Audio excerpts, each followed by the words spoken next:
Kalau pecah lah lubang RM50. Pecah telur. Pecah telur je lah. Yes. Lepas tu yang toilet. Kasih pegang sikit. Best tak Ida makan? Best gila. Woo. Ni nasi.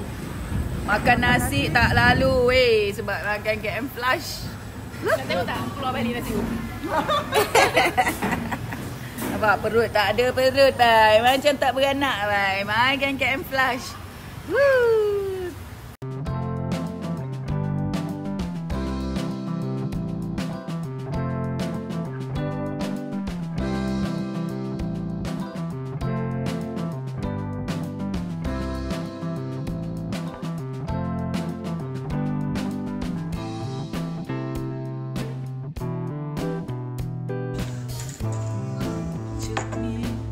Push. Buat air. Nak minum. Ya sayang. Ni lagi pusing. Dah. Okay, fry tu ada 10, ada berapa pieces? RM10. Ui. Oh, akak jual yang tri pack. Ada trial pack. Kotak RM50. Kalau kotak ni 50. Kalau trial pack ni RM10. 210. 210. Okay. Alright, korang kena cuba ya. Alhamdulillah. Yo, ramainya akak punya ni. Pengikut ramai alhamdulillah. Tak ada soalan ke? Soalan lama tak nampak baby anak kat KM. Dia periksa. Semalam beli 8.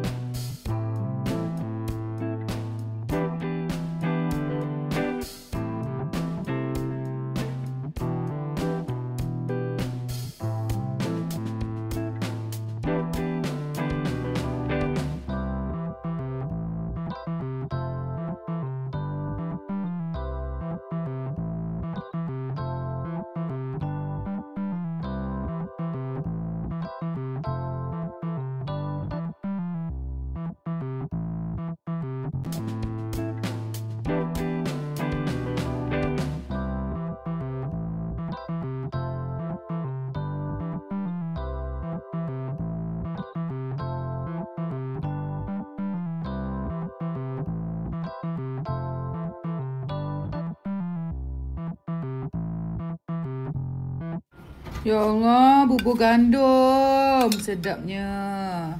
The power of bubur. Power of love. Mama kalau buat bubur memang pakar. Kau minta lah bubur apa? Bubur jagung. Laki lama. Bubur jagung. Laki lama kan punya favourite. Laki lama. Apa macam bubur jagung je? Ada mak? Ini bubur gandum. Ini bubur gandum mama. Ya Allah. Mak. Ubi kayu tu mak. Sedap nak. Ya Allah, kalau ubi kayu pun. Ubi kayu yang apa? Kuah dia tu. Panjang. Apa? Panjan? Panjang. Kuah dia. Bismillahirrahmanirrahim.